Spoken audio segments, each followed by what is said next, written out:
aku akan bikin bukan tutorial jatuhnya, kayak kita bakal kasih tahu posisi-posisi dalam basket. Di sini juga aku ditemenin sama Kayola, Tesi dan juga Kabelen, dan ini tempatnya lagi ada di The Bucket List Indonesia Bogor, dan ini di Michael Jordan lapangan. Bener ya, Kak? Michael Jordan's Playground. Oh, Michael Jordan's Playground. Oke, buat kalian yang misalnya masih bingung nih gimana sih kalau misalnya kalian main basket tuh posisinya harusnya apa, nah kalian wajib banget nonton video ini karena kita akan kasih tahu tips-tips supaya kalian tuh tepat menentukan posisi di dalam basket. Buat kalian penasaran, langsung ikutin video ini. See you.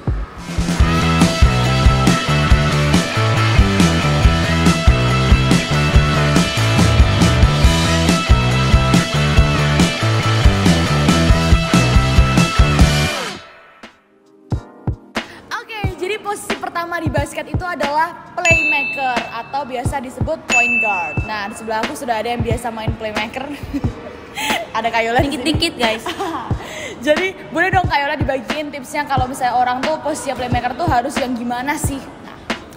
Nah, jadi playmaker itu sebenarnya posisi paling penting sih di basket karena kan dia yang harus sharing bolanya ke teman-temannya, terus ngebuka orang biar yang lain kosong gitu. Jadi playmaker itu dia harus bisa ngatur tempo, dia harus punya speed, dia harus punya dribble yang bagus. Terus kebanyakan playmaker itu tuh jarang poin karena dia kebanyakan assist. Benar. Jadi buat kalian biasanya posturnya juga nggak terlalu tinggi nggak sih? Iya, kebanyakan nggak terlalu tinggi. Sebenarnya nggak terlalu harus tinggi atau enggak, yang penting speednya itu harus cepet.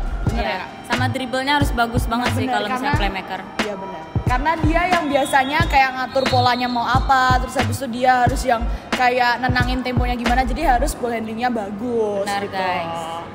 Oke, gitu. Jadi buat kalian misalnya merasa kalian seperti itu, berarti kalian tuh cocoknya di playmaker. Oke guys, jadi di posisi 2 itu ada yang namanya shooting guard. Nah, shooting guard juga akan jelasin sama Kayola. Oke, jadi shooting guard itu dia tuh orang yang penting juga karena dimana dia tuh akurasi nembak dia harus bagus banget. Bener Terus banget. juga dia tuh buat apa ya, sering ngedrive kayak gitu-gitu sih, sama ngambil bola dari kick out playmaker. Biasanya kebanyakan dia dari playmaker sih bola-bolanya shooting guard. Benar. Biasa shooting guard itu posisinya tuh ada di luar 3 point ya. Iya, di luar 3 point. Iya, dan dia biasanya dipassing sama playmaker pertama gitu biasanya kalau misalnya bola, dan biasanya dia tuh yang kayak langsung attacking gitu. Either dia mau shooting atau dia mau ngedrive, biasanya dia bagian selalu attack. Dia juga bisa kayak habis attack mau ngedrive itu langsung kick out. 3 point itu juga bisa juga. Dia sebenarnya nggak beda jauh sih antara shooting guard sama playmaker tuh bisa ditukar-tukar posisinya. Benar. Karena dia small juga sih badan-badannya biasanya yang di atas. Posisi ketiga di dalam basket itu adalah small forward. Small forward itu tuh diutamakan untuk orang-orang yang biasanya bisa attack juga, bisa shooting juga, yang diutamakan juga presentase shooting di perimeter shotnya itu tuh bagus. Perimeter shot itu tuh yang ada di dalam 3 point gitu loh guys, dia harus bagus karena dia juga biasanya yang jago kick out, biasanya pasti ke small forward, ke small forwardnya shooting, biasanya gitu. Ini sebenarnya mirip banget sama shooting guard, cuman bedanya kalau shooting guard itu lebih diutamakan shootingnya, presentase shooting di 3 point dan juga 2 point gitu. Kalau misalnya yang small forward dia biasanya juga harus bisa attack, dia juga harus bisa fake shot, terus bisa nanti kick out atau bisa juga nanti langsung ngedrive kayak gitu. Dan pokoknya banyak banget yang lebih attacking gitu. Jadi kalau tadi udah ada 3 yang kita pelajarin ya. Jadi ada playmaker yang lebih ngatur, dia yang lebih ngatur posisinya gimana. Terus ada juga shooting guard posisi 2 itu yang biasanya presentasi shootingnya tinggi di 3 point. Terus habis itu ada 3 itu small forward yang biasanya lebih attack, lebih ngedrive atau biasanya lebih shooting atau perimeter shot kayak gitu. Oke, jadi di posisi keempat itu ada power forward. Sebelah aku sudah ada Tesi, biasa jadi power forward. Bener dong Tas? Iya. Bener kan ya? Oke, jadi boleh dijelasin nggak sih Tas, power forward tuh biasanya gimana? Power forward itu biasanya pemain yang tenaganya gede, powernya gede. Dia tuh biasanya 11-12 sama center mainnya di bawah, atau dia mainnya itu biasanya shoot di bawah 3 point, di bawah garis 3 point. Habis itu dia bantu rebound dan badannya gede aja gitu. Benar, dan biasanya power forward itu jangan ketawa. Oke, biasanya power forward itu bisa main di dalam dan bisa main di luar juga. Dan kalaupun di luar biasanya di 0 derajat kan, yang 3 point itu.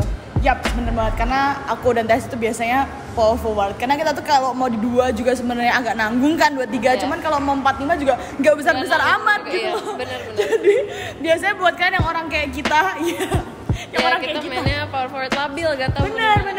Jadi kayak nanggung gitu biasanya lebih di power forward. Cuman biasa tuh orang nyebutnya kayak 23 atau 45 kan. Sebenarnya kalau kita jatuhnya bisa 234 gitu. Oke, jadi posisi terakhir itu adalah posisi 5 yaitu center, dan center biasanya dimainin sama Novelan. Jadi boleh diceritain nggak sih Kak center tuh harusnya gimana? Oke, center tuh yang pasti biasanya dia posisi yang paling tinggi sama yang paling kuat di tim. Jadi biasanya kalau yang kuat tinggi, besar, yang kuat itu biasanya bisa jadi center. Oke. Terus biasanya dia itu posisinya tuh nggak jauh-jauh dari under basket. Jadi dekat-dekat area under basket, dan dia itu biasanya lebih mendominasi dari segi tubuh dan dari physical strength dan atletism. Nah itu biasanya center tuh. Cuman center zaman sekarang tuh mulai berubah ya, karena banyak banget yang center yang udah bisa 3 point gitu di NBA. Jadi memang agak berbeda nih center zaman aku sama center zaman sekarang. Biasanya banyak yang juga cepat dan bisa 3 point. Nah, dan biasanya kalau center itu lebih main kayak kembang gitu kan nggak? Lebih mendominasi di bawah ring, dan biasanya mereka harus terbuka dengan lebar. Benar. Bikin create space supaya enak gitu. Dan selain itu juga biasanya buat rebound ya sih Kak? Betul, rebound dan block. Pokoknya dia tuh kayak kayak raja terakhirnya dia kalau di defense itu pokoknya dia harus yang ngejaga supaya ring tuh block apapun dia biasanya, sama banyak yang rebound. Defensive, offensive rebound biasanya karena dia tinggi, kuat, nah harus banyak rebound. Jadi itu adalah posisi-posisi dalam basket. Semoga dengan video ini kalian bisa ngerti posisi dalam basket itu ada apa aja. Yang pertama tadi aku ingetin lagi ya, ada point guard, biasa disebut playmaker.